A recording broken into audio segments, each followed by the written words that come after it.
Today on the Cameron Journal podcast, we are joined by Joseph Bolton. He is the author of Old Grandmother's Tree, Volumes 1 and 2. This is all about, based on French Canadian culture in New England. He has family that is French Canadian, and so this is a lot of their stories and lore and all this type of thing, neatly packaged in a book for you to read. And so he's a veteran and has a very interesting past and history in doing all of that and keeping the country safe and whatnot. And today we're going to learn all about these wonderful folklore story. I love a good folklore. We're going to learn more about this folklore that he's put together for us. So welcome, Joseph, to the Cameron Journal podcast. Oh, thank you. I think I'm very glad to be here today and share with you this exciting new book series, Old Grandmother's Tree. Yes. Well, why don't we start from the very beginning? Why don't you tell us a little about yourself and your book? Okay. Well, I am a 25-year Army veteran. Graduated West Point. I served in the infantry. I was a space operations officer in the Army. I did a year in Afghanistan. Retired in 2007. And right now I've been working as a project manager as a civilian for the Air Force out here in Massachusetts.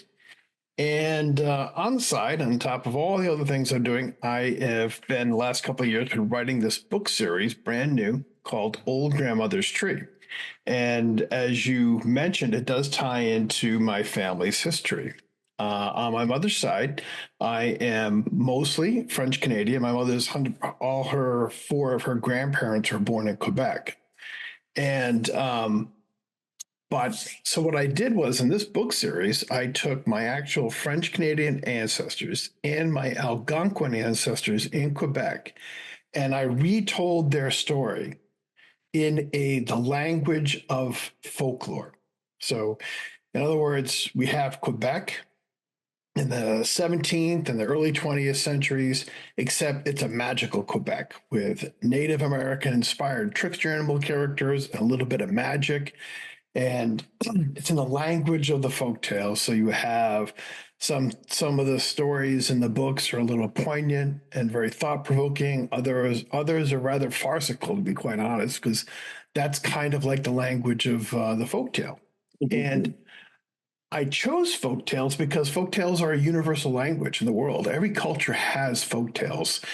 And if you read enough of them, you'll see that they all have a kind of a commonality, especially how they talk about the human condition and living and what it means to be a human being living in the world.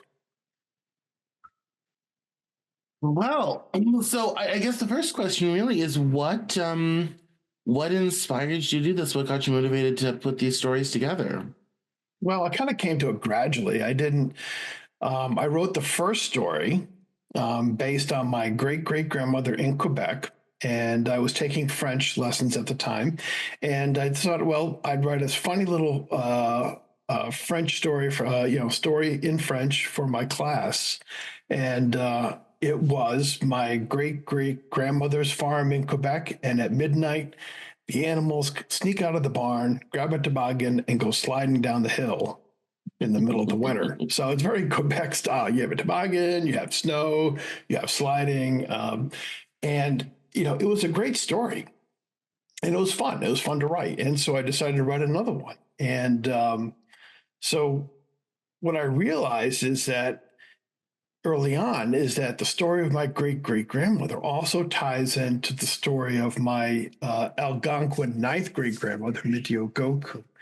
And the more I learned about her life and how inspiring it was and how she overcome adversity in her life, that really inspired me to go to kind of shift the story a little bit to her and retell that story in the language of a folktale, but to bring that life and that time into existence.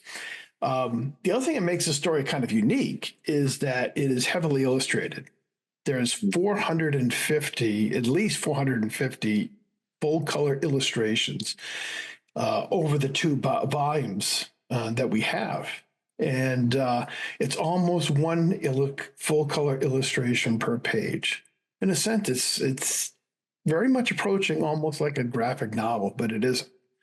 So it's this very large book. It was 40,000 words in these two volumes, 450 illustrations.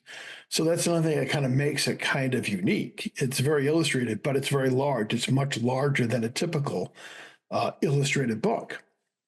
And so why did I kind of shift focus to this young woman named Mitio Goku? Well, it turns out her life in mid 1600s in Quebec was very well documented by the Jesuits who lived in the Trois-Rivières in Quebec. And when she was about 22 years old, she was married to another Algonquin named Assababish. They had two small children, and their village was attacked by Mohawks from the south in New York. And during the attack, her husband was killed, and her two children were kidnapped and taken away by the Mohawks. She never saw them again, never even knew what happened to them. And here she is at 22. She lost everything. She lost her husband. She lost her children.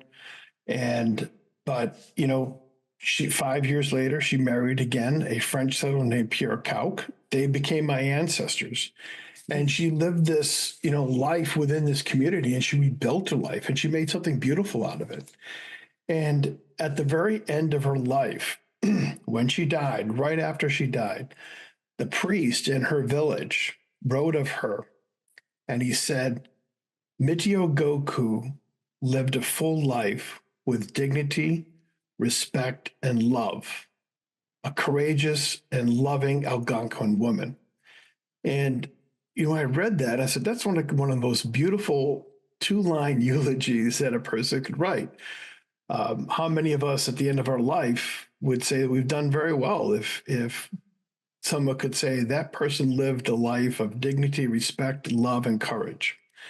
And so for her to start off losing everything at 22, living a life, and at the very end, for this priest to write that about her, about living a life of dignity, respect, courage, and love.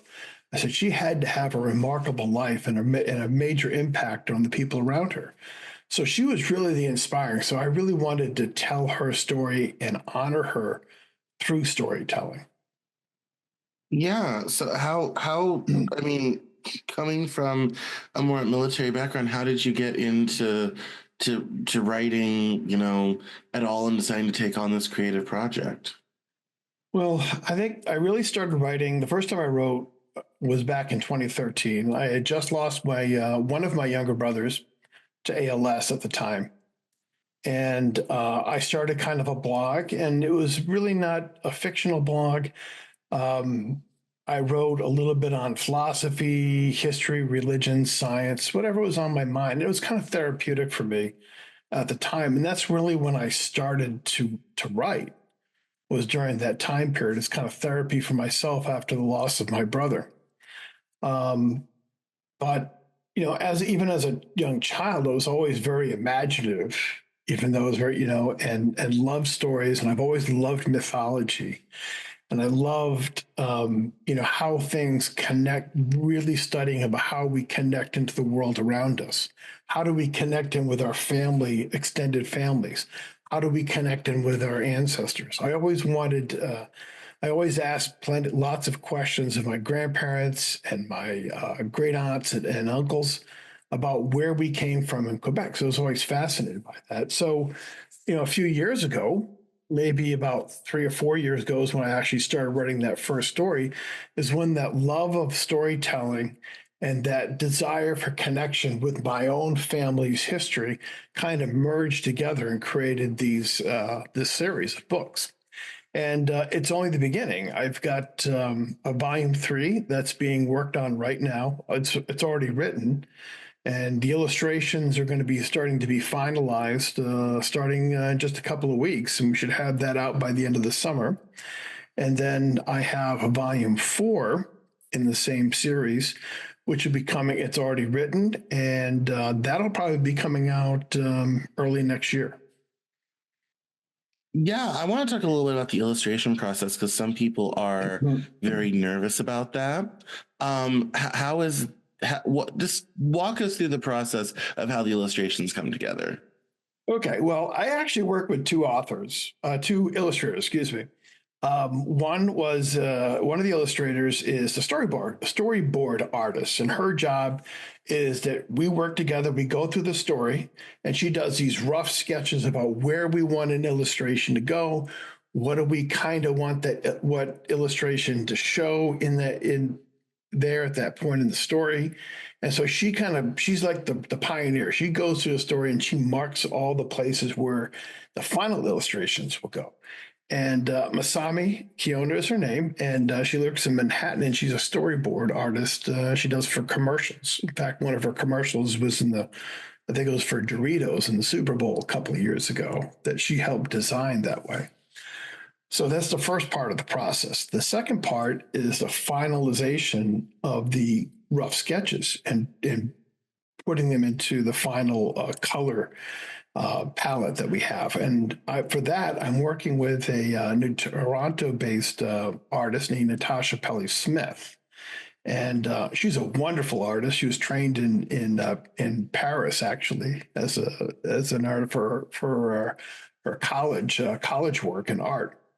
And so she takes those rough sketches and she kind of adds her own layer on. She doesn't just fill in the line with color, but she adds her own depth and three dimensionality, her own touches to the characters within the stories. And of course, we talk through every single illustration and carefully design them. And the illustrations themselves are designed to be half of the storytelling process in the books. So they are really two halves of that process so that you need the text and the illustrations to see the whole story. No, that's really cool. A lot of people are very nervous about those processes, so it's always nice to hear them. And how did you guys settle on an art style? Well, I think a lot of the basic art style, it really comes from Masami Kiyono. She's the one who did a lot of the initial character designs herself. And we as a team, Masami and Natasha, worked through and designed these characters. And we also did a lot of research, especially researching how Native people in Canada lived in the 17th century. You know, the style of clothing that they lived, the kind of homes they lived in themselves, how they had their hair. Very much a lot of research went into that design as well. And that also includes the French Canadian settlers of that time period. What kind of clothing were people wearing? What did their homes look like? So there was a lot of research that also went into the design of the illustrations. And, you talk about people being nervous about it. Well, in a sense, you have to keep in mind that if you're going to do a large illustrated book, that it's very labor intensive. The illustrated portion takes thousands of hours of work. And if you're doing a small book, it's probably a lot easier. But if you're going to do a large book, it can be a challenging process to do. And it took us a couple of years to actually get through just the illustrations themselves. No, I mean that's why. I mean, yes, it is such a big lift and it's such a big process. I am coordinating a children's book for the first time, and the illustration process is its own separate thing. It's its own thing that we have to manage. So I definitely understand that. Let's get back into the writing though.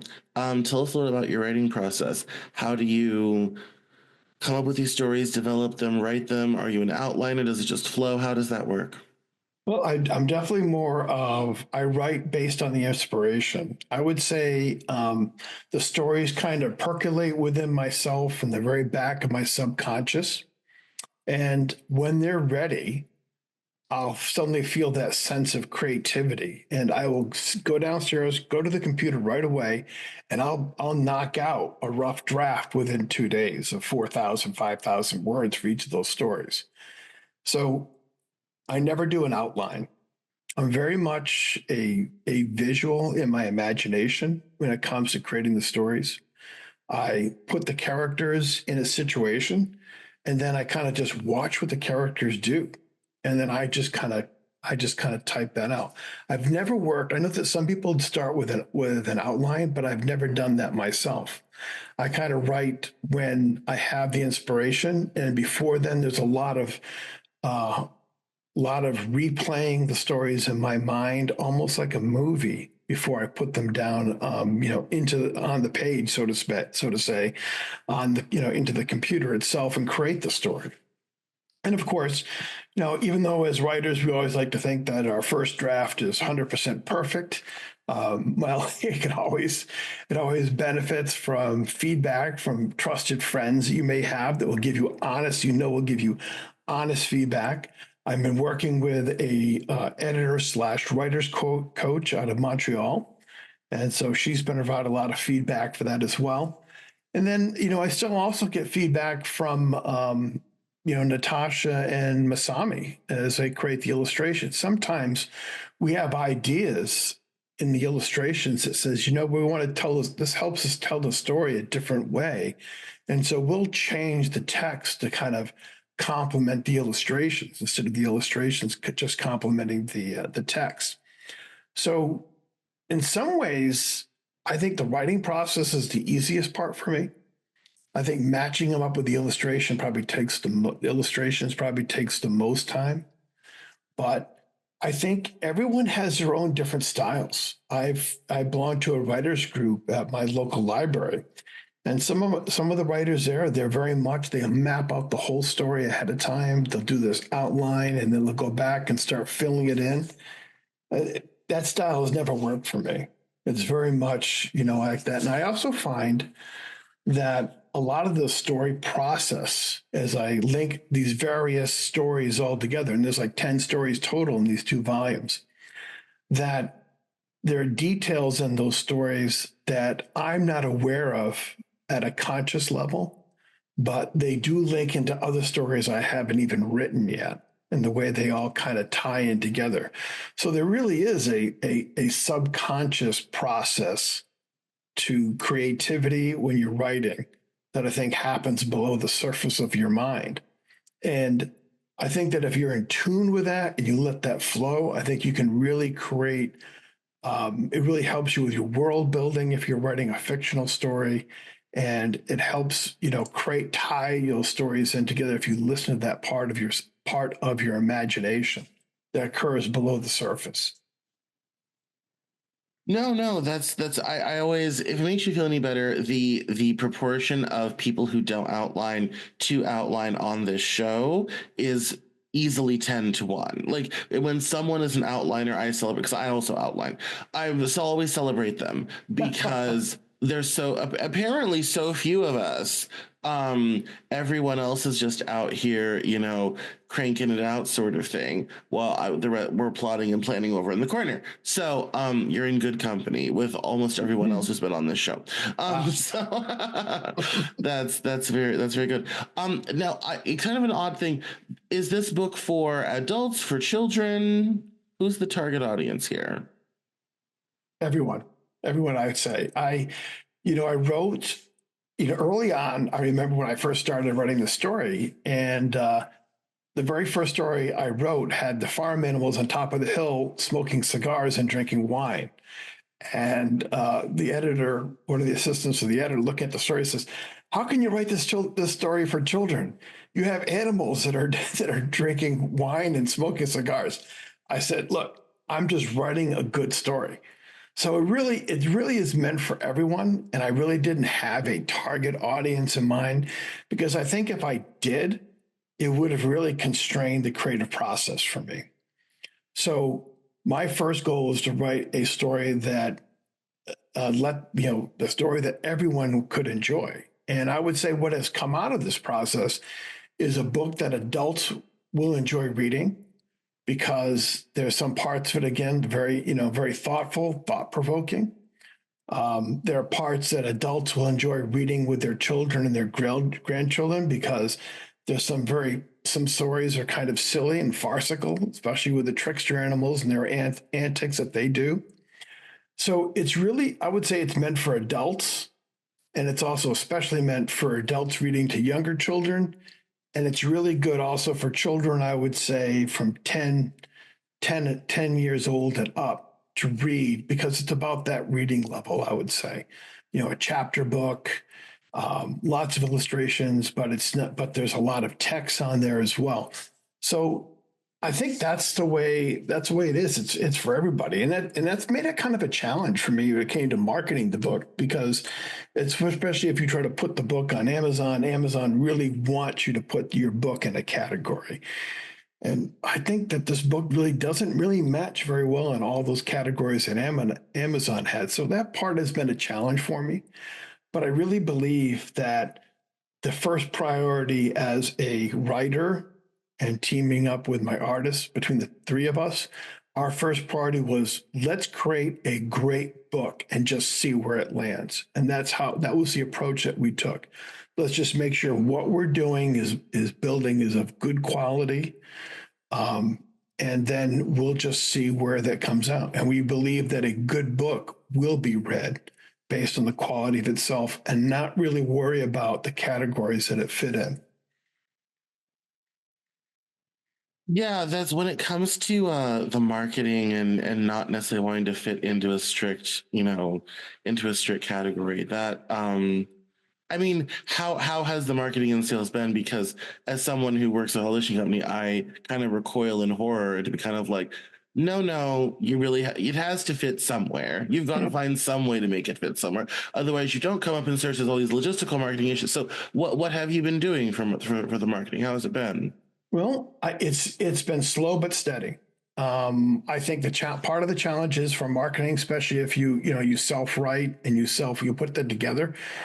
It you're one of a million, literally, of books everywhere throughout the market. So how do you get known? Well, I've been visiting bookstores in the local area in New England where I live, libraries, and I've got the books for sale in local bookstores here.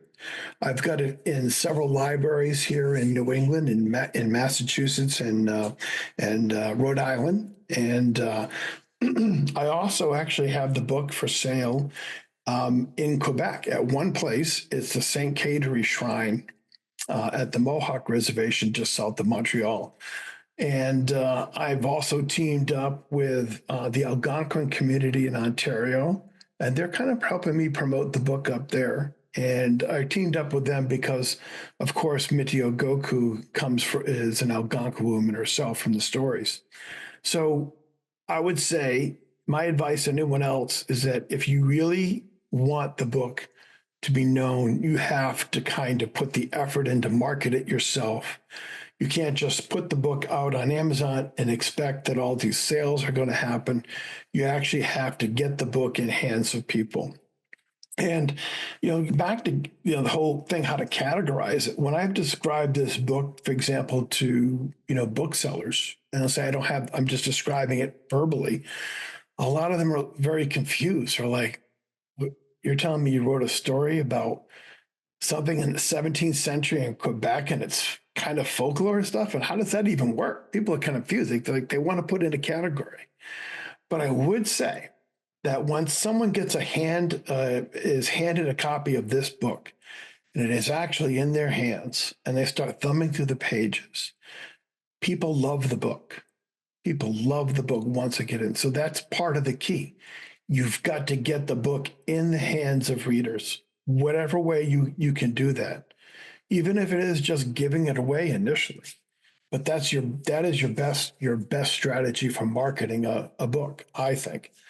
Is you make sure what you have is of good quality, and then you just get it into people's hands, whatever way you can. No, no. I mean, that's that's very good, and I'm glad that you're running a robust local library situation. I think a lot of authors underestimate the power of that. Um, in when I'm on the soup side of my life as director of publications and anthologies at something other publishing, that's our bookstore program is a very important thing, but we encourage our authors to go out and find one or two of their own in their own local area to, because I agree with Mm-hmm. you, it is a wonderful way to kind of get that initial that initial kind of interest going and started, which is very difficult to do. So it's yeah, and it sounds like you're kind of tearing through. The third one's already planned and you're working on illustrations and all this sort of thing. So Oh yeah, it's yeah. We've got, like I said, two more books are written and they've just started putting the illustrations. I've got another idea for a book after that. So that would be 5 volumes if it gets to that point. But I got 2 that are definitely getting ready to be completed, one in a few months and the one early next year. And yeah, I really have, high hopes for this book. I think that I really feel that when people look at this book, they say, one of the comments I hear is, this would make a great animated series. And I'm like, Yeah. well, yeah, it would be. It would be. It's ready made for that because the illustrations are high quality, the stories are good, and if it was going to be changed, transcribed into an animated series, all the storyboard for that series is all done because I have all the illustrations in those books. So if you're an animator, you could look at this and go, oh yeah, we can just go to fill it based on these illustrations. We can kind of create an animated series that's already mapped out for us. So I definitely believe, I really do believe in my heart that eventually we're going to see it as an animated series. How that's going to happen yet, I don't know, but I really do believe that. And I have confidence in that because I do believe that what we have is that good. And the feedback we get from people who read the book is very positive. No, that's fantastic. So we've reached the part of the show where we do plugs. This has all been very interesting. So why don't you let us know where we can keep up with you online and where we can buy the book? Okay. Well, I have a website, a very robust website. It's called oldgrandmotherstree.com. So it's oldgrandmotherstree.com, written as one word. And on that website, I have my biography, the biography of Natasha as the illustrator. I have links where you can order the books from Amazon. And also the book is available in French because it was written as a French Canadian folktale. So you can order French copies of it also on Amazon. There's a sample mosaic. We have this beautiful mosaic of just a very small portion of the illustrations. So you can get a sense of what kind of stories are inside these books. And there's also a Wikipedia because if you're doing a great, world building, and you have so many characters, it's great to have a place where you can kind of keep that straight and you can refer to. So we have a Wikipedia of the Old Grandmother's Tree universe with all the locations the stories have taken place, all the characters. And if you read it carefully, there's actually characters in there that have not yet appeared in the stories, but will appear in future stories. So that's amazing. This is such an established world already. So that's wonderful. Well, thank you so much for coming on the Cameron Journal podcast. Thank you. I really enjoyed my time here.